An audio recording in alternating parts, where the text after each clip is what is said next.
പാതയോരങ്ങളെ ഭൂതകാലങ്ങളെ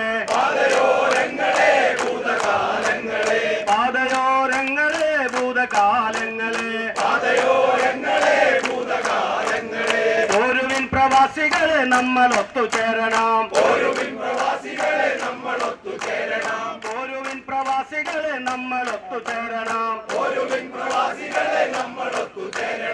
അമ്മ തന്ന കെട്ടുതാലി വിറ്റു നാം പോയവർ അമ്മ തന്ന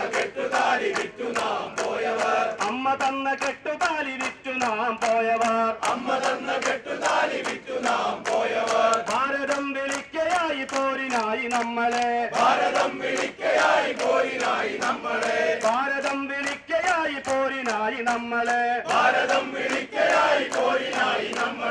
കേളിക്കേട്ട മക്കളെ കേരളത്തിൻ മക്കളെ ചോരയുള്ള മക്കളെ നമ്മൾ ഒത്തുചേരണം ഇവിടെ നമ്മൾ തോൽക്കുകില്ല നിശ്ചയം ഇവിടെ നമ്മൾ തോൽക്കുകില്ല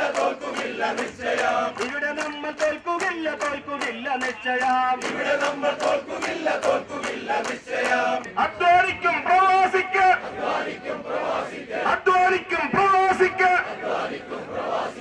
മാമലനാട്ടിൻ മുറ്റത്ത്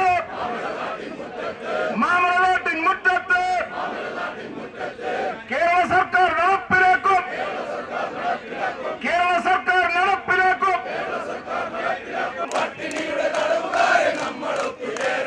നമ്മളും പിറന്നു വീണ പുണ്യഭൂമി ഭാരതം വിളിക്കയായി പോരിനായി നമ്മളെ.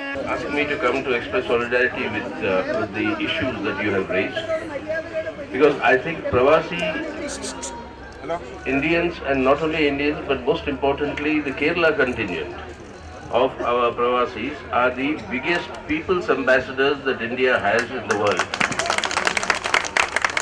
Officially you may have your embassies, officially you may have your official routes of communication, but it is the people like all of you who have gone to the other countries in order to work, in order to contribute there. They are the ones who actually carry India with them when they go to these other countries. So that is why looking after them is an elementary responsibility of the government of India. And that is why I agree with the demands that you have posed here, that the central government must sanction funds in order to protect the rights of the Pravasis. Because right now, as the World Bank and the United Nations have estimated, India is the country that tops in terms of the maximum flow of funds, which is the migrant funds that come into the country. It is number one in the world. And it comes to something like 33% of our foreign exchange reserves is actually maintained through these inflows. So this is an important contributor to our economy as well. So looking after the Pravasis is a very, very fundamental duty of the central government, and that is why what the Kerala government has actually offered or decided upon, that the troubles that most of the Pravasis went through during the pandemic and the subsequent global economic slowdown, in order to protect their livelihoods, etc., a fund that was created by the Kerala government of 2,000 crores, I think that is what the Kerala Assembly has passed, the fund that has been created. The central government must assist not only the Kerala government but set up by itself an independent fund to look after the welfare of the Pravasis and the migrants. That will be a demand which the CPM will take up in the parliament, will pressurize the central government, and we will all have to struggle together. We'll all have to struggle together to make sure that this government, they have big functions to celebrate that so many Indians are abroad, and we have the largest Indian community of Indian origin all over the world. But it's not a question of only celebration. It's a question of concretely, materially looking after them.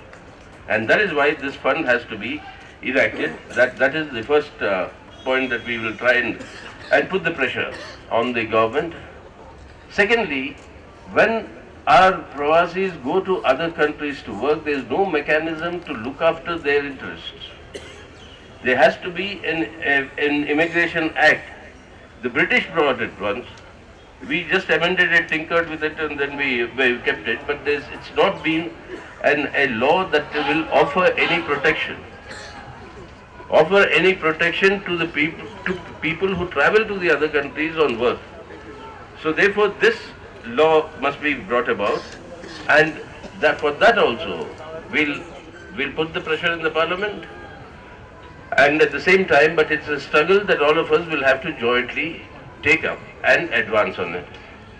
Finally, I think the Ministry of Overseas Indians that was there, that has been wound up by the Modi government. Now they merged it with the External Affairs Ministry. Now a small wing there that's supposed to be looking after these interests, but that is not sufficient. You'll have to have a separate, full-fledged ministry that was established. I can tell you, under pressure from the left and the other parties also, particularly after the experience of our Kerala friends and comrades who went abroad to work, that we said a special ministry is required to look after their interests. And that is how under the Manmohan Singh government, this ministry was formed. And this ministry, it has now been wound up. A small wing or a department in the External Affairs Ministry is not sufficient to look after these problems.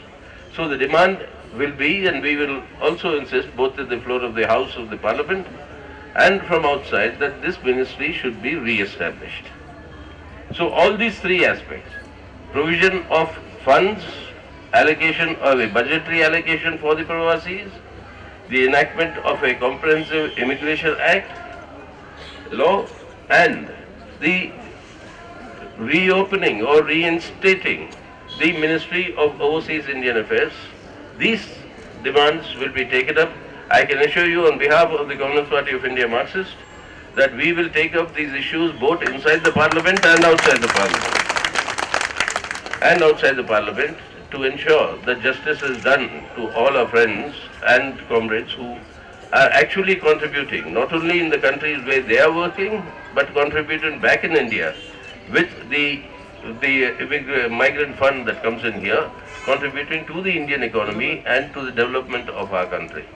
So with this assurance that we'll take this up seriously, both in the Parliament, with the government, I wish you all the best and tell you and appeal to you that come forward, let us together fight to achieve these three demands. ബഹുമാനായ അധ്യക്ഷൻ, പ്രിയപ്പെട്ട സഹോദരി സഹോദരന്മാരെ, ഇനിയൊരു പ്രസംഗം നടക്കേണ്ട കാര്യമില്ല. CPIM general secretary Sitaram Yechury നിങ്ങൾ കേരളത്തിൽ നിന്ന് വന്ന് ഡൽഹിയിൽ നടത്തുന്ന ഈ സമരത്തിന്റെ പ്രാധാന്യം പറഞ്ഞു. ഈ സമരത്തിന്റെ മുദ്രാവാക്യങ്ങൾ സാക്ഷാത്കരിക്കാൻ വേണ്ടി, സാധ്യമായിടത്തോളം സാക്ഷാത്കരിക്കാൻ വേണ്ടി പാർലമെന്റിനുള്ളിലും പുറത്തും CPIM അംഗങ്ങൾ മറ്റ് ഇടതുപക്ഷ പാർട്ടികളുടെയും BJP ഇതര പാർട്ടികളുടെയും സഹകരണത്തോടുകൂടി ശക്തമായ ഇടപെടലുകൾ നടത്തുമെന്ന് പറഞ്ഞു കഴിഞ്ഞു. രണ്ട് കാര്യങ്ങളെ ഞാൻ അതിനോട് കൂട്ടിച്ചേർക്കുന്നു. അത് പ്രവാസി ഇന്ത്യക്കാരുടെ പ്രശ്നം ഇന്ത്യയിൽ ആദ്യം ഒരു സംസ്ഥാനം തിരിച്ചറിയുന്നത് കേരളമാണ്. അതിന് നേതൃത്വം കൊടുത്തത് നമുക്കെല്ലാം ഓർക്കുമ്പോൾ ആവേശം തോന്നുന്ന നമ്മുടെ പ്രിയങ്കരനായ ജനകീയ നേതാവ് VK നയനാർ മുഖ്യമന്ത്രിയായിരിക്കുമ്പോഴാണ്. പ്രവാസികളുടെ പ്രശ്നങ്ങൾ നമ്മുടെ രാജ്യം ശ്രദ്ധിക്കണം. നമ്മുടെ രാജ്യത്തിന്റെ സാമ്പത്തിക ഭദ്രതയ്ക്ക് വളരെ ക്ലേശകരമായ സാഹചര്യങ്ങളിൽ മണലാരണ്യങ്ങളിലും വളരെയേറെ ആയിരക്കണക്കിന് കിലോമീറ്ററുകൾ നാട്ടിൽ നകർന്ന സ്ഥലങ്ങളിലും പോയി അധ്വാനിക്കുന്ന ഇന്ത്യക്കാരുടെയും മലയാളികളുടെയും വിഷയങ്ങൾ തിരിച്ചു വന്നാൽ അവർക്ക് സുരക്ഷിതമായ ഒരു ജീവിതമുണ്ടാകുമെന്ന് ഉറപ്പാക്കാനുള്ള ഇടപെടലുകൾ, ഇതെല്ലാം സംബന്ധിച്ച് ആദ്യം ചർച്ച ഉയർത്തിക്കൊണ്ടുവന്നത് പ്രവാസി കാര്യത്തിന് മന്ത്രിസഭയിൽ ഒരു സംവിധാനമുണ്ടാക്കിക്കൊണ്ട് പ്രവാസികാര്യ വകുപ്പ് ഒരു സംസ്ഥാനത്ത് ആദ്യമായി നിലവിൽ കൊണ്ടുവരുന്നത് കേരളത്തിലാണ് എന്ന കാര്യം ഈ സന്ദർഭത്തിൽ നാം അഭിമാനപൂർവ്വം ഓർക്കണം. അതിനുശേഷമുണ്ടായ മാറ്റങ്ങളും ഇടപെടലുകളും ഒന്നും ഞാൻ പറയുന്നില്ല. ഇപ്പോൾ കേരളത്തിൽ പിണറായി വിജയന്റെ നേതൃത്വത്തിലുള്ള ഇടതുപക്ഷ ജനാധിപത്യ മുന്നണി ഗവൺമെന്റാണ്. ഈ ഗവൺമെന്റിന്റെ ഇത് രണ്ടാം പിണറായി ഗവൺമെന്റാണ്. ഒന്നാം പിണറായി ഗവൺമെന്റ് എടുത്ത വളരെ പ്രധാനപ്പെട്ട ഒരു കാര്യമുണ്ട്, തീരുമാനമുണ്ട്. അതെന്താണ്? കേരളത്തിനും ഇന്ത്യക്കും പുറത്തുള്ള മലയാളികൾക്ക് കേരളത്തിന്റെയും ഇന്ത്യയുടെയും ഭാവിയെക്കുറിച്ച് പറയാനുള്ള കാര്യങ്ങൾ, അഭിപ്രായങ്ങൾ, അത് കേൾക്കാനുള്ള ഒരു ജനാധിപത്യ സംവിധാനം ഉണ്ടാവണം.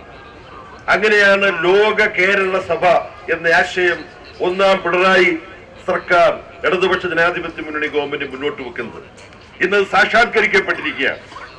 ലോക കേരള സഭയിൽ ലോകത്തിന്റെ നാനാഭാഗത്തു നിന്നുള്ള മലയാളികൾ പ്രാതിനിധ്യ സ്വഭാവത്തോടുകൂടി എത്തുകയും അവരുടെ അഭിപ്രായങ്ങൾ അവതരിപ്പിക്കുകയും ചെയ്തു. കേരളത്തിന്റെ വികസനത്തിന് പ്രവാസികളുടെ പ്രശ്നങ്ങൾ മാത്രമല്ല, ഇത്തരത്തിൽ ഇടതുപക്ഷ ജനാധിപത്യ മുന്നണി പ്രസ്ഥാനമാണ്, അതിന്റെ നേതൃത്വ ശക്തിയായ CPIM ആണ് പ്രവാസികളുടെ പ്രശ്നങ്ങളെ കുറിച്ച് ഗൗരവമായി പരിഗണിച്ചിട്ടുള്ളത് എന്നുള്ള കാര്യം ഓർക്കുന്നു. ഇന്ന് നമ്മളിവിടെ നടത്തുന്ന ഈ ഒരു സമരം കൊണ്ട് നമ്മുടെ ആവശ്യങ്ങളെല്ലാം നേടിയെടുക്കാൻ കഴിയും എന്ന തെറ്റിദ്ധാരണ നമുക്ക് വേണ്ട. ഇത് വളരെ പ്രധാനപ്പെട്ട ഒരു ചുവടുവയ്പ്പാണ്. എന്നാൽ ഇനിയും ത്യാഗപൂർവം പല ഇടപെടലുകളും പോരാട്ടങ്ങളും നമുക്ക് നടത്തേണ്ടി വരും. അന്നെല്ലാം ഈ ചെങ്കൊടി പ്രസ്ഥാനം പ്രവാസികളുടെ ന്യായമായ ആവശ്യങ്ങൾക്കൊപ്പം ഉണ്ടാവും എന്ന് ഉറപ്പു പറഞ്ഞുകൊണ്ട് എല്ലാവരെയും അഭിവാദ്യം ചെയ്തുകൊണ്ട് നിങ്ങളിലൂടെ അന്യരാജ്യങ്ങളിൽ ഇപ്പോഴും കഠിനാധ്വാനം ചെയ്തുകൊണ്ടിരിക്കുന്ന പ്രവാസികളായ മലയാളികളെയും അവരുടെ കുടുംബാംഗങ്ങളെയും അഭിവാദ്യം ചെയ്തുകൊണ്ട് ഞാൻ എന്റെ വാക്കുകൾ ഉപസംഹരിക്കുന്നു. ഓരോവിൻ പ്രവാസികളെ നമ്മൾ ഒത്തുചേരണം, ഓരോവിൻ പ്രവാസികളെ നമ്മൾ ഒത്തുചേരണം, ഓരോവിൻ പ്രവാസികളെ നമ്മൾ ഒത്തുചേരണം, ഓരോവിൻ പ്രവാസികളെ നമ്മൾ ഒത്തുചേരണം. അമ്മ തന്ന കെട്ടുതാലി വിറ്റു നാം പോയവർ, അമ്മ തന്ന കെട്ടുതാലി വിറ്റു നാം പോയവർ, അമ്മ തന്ന കെട്ടുതാലി വിറ്റു നാം പോയവർ, അമ്മ തന്ന കെട്ടുതാലി വിറ്റു നാം പോയവർ. ഭാരതം വിളിക്കയായി പോരിനായി നമ്മളെ. പ്രവാസികളെ സംബന്ധിച്ച് വളരെ പ്രധാനപ്പെട്ട ആവശ്യം ഉന്നയിച്ചുകൊണ്ടുള്ളൊരു പ്രക്ഷോഭമാണ് ദില്ലിയിൽ നടന്നത്. 3 കാര്യങ്ങളാണ് പ്രധാനമായിട്ട് ഞങ്ങൾ ഉന്നയിക്കുന്നത്. ഒന്ന്, നമ്മുടെ കാലഹരണപ്പെട്ട കുടിയേറ്റ നിയമം ഒന്ന് പരിഷ്കരിക്കണം എന്നുള്ളതാണ്. വിദേശങ്ങളിൽ ജോലി ചെയ്യുന്ന ആളുകളുടെ ക്ഷേമം ഉറപ്പാക്കുന്ന തരത്തിൽ ആ നിയമം ഒന്ന് പുനഃക്രമീകരിക്കണം. രണ്ടാമത്തെ കാര്യം, പ്രവാസികാര്യ വകുപ്പ് പിരിച്ചുവിട്ടിട്ട് ഏകദേശം 8 വർഷം ആവാറാവുകയാണ്. ആ വകുപ്പ് പുനഃസ്ഥാപിച്ച് ഒരു ക്യാബിനറ്റ് റാങ്കുള്ള മന്ത്രിയെ അതിന് ചുമതലപ്പെടുത്തണം എന്ന് ഞങ്ങൾ ആവശ്യപ്പെടുകയാണ്. മൂന്നാമത്തേതും പ്രധാനപ്പെട്ടതുമായിട്ടുള്ള കാര്യം, സംസ്ഥാനത്ത് കേരളത്തിൽ നടപ്പിലാക്കുന്ന കുറേയേറെ ക്ഷേമ പദ്ധതികളുണ്ട്, പ്രവാസി ക്ഷേമ പദ്ധതികൾ. അവർക്ക് പെൻഷൻ പോലുള്ള കാര്യങ്ങൾ നടപ്പിലാക്കുന്നുണ്ട്. ആ ക്ഷേമ പദ്ധതിക്ക് കേന്ദ്ര ഗവൺമെൻറ് ധനസഹായം അനുവദിക്കണം എന്ന വളരെ പ്രധാനപ്പെട്ട ആവശ്യവും കൂടെ ഞങ്ങൾ ഈ സമരത്തിൻ്റെ ഭാഗമായിട്ട് ഉന്നയിക്കുകയാണ്. ഇതുമായി ബന്ധപ്പെട്ട മന്ത്രിമാർക്ക് MP-മാർ മുഖേന ഞങ്ങൾ നിവേദനവും നൽകുന്നുണ്ട്. ഞാൻ പറഞ്ഞ 3 ആവശ്യങ്ങളാണ് ഞാൻ പറഞ്ഞത്. ഒന്ന്, പിരിച്ചുവിടപ്പെട്ട പ്രവാസികാര്യ വകുപ്പ് പുനഃസ്ഥാപിക്കുക. 2, കാലഹരണപ്പെട്ട കുടിയേറ്റ നിയമം സമയോചിതമായി പുനഃക്രമീകരിക്കുക. 3, കേരളത്തിലെ പ്രവാസി ക്ഷേമ പദ്ധതികൾക്ക് കേന്ദ്രം സാമ്പത്തിക സഹായം അനുവദിക്കുക. ഈ പ്രധാനപ്പെട്ട ആവശ്യങ്ങൾ ഉന്നയിച്ചുകൊണ്ടാണ് ഞങ്ങൾ ദില്ലിയിൽ നിന്ന് ഈ മാർച്ചും ധർണയും നടത്തിയിട്ടുള്ളത്.